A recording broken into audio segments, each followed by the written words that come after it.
সহযোগিতা করব প্রয়োজনে আপনাদের ছেলে মেয়েগুলোকে যাতে উচ্চশিক্ষায় শিক্ষিত হয়। মাথায় থাকবে তো মায়েরা? বাচ্চাদেরকে একটু ভালো করে দায়িত্ব নিয়ে আপনাদেরকে পড়াতে হবে, এটা কিন্তু দায়িত্ব নিতে হবে।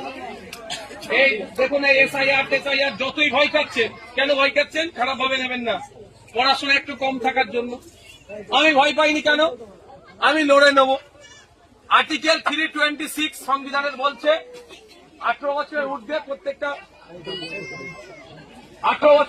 প্রত্যেকটা ভারতীয় নাগরিক ভোটদানের স্বাধীনতা থাকবে।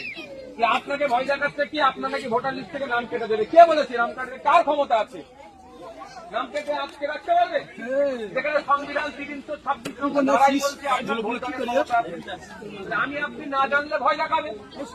আমি আপনি পড়াশোনায় কম বলে আমাদেরকে ভয় দেখাতে পারছে।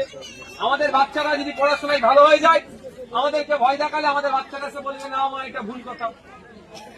বুঝতে পারছেন? তার জন্য আমাদের ছেলেদেরকে পড়াতে হবে। আমার সুবিধা অসুবিধা আমার ছেলেই আমাকে বলবে, অন্য কারো দরকার নেই। আমাদের ছেলেগুলোকে আমরা উচ্চশিক্ষায় শিক্ষিত করবো। সকলে মায়েরা বাপেরা ভালো থাকবে।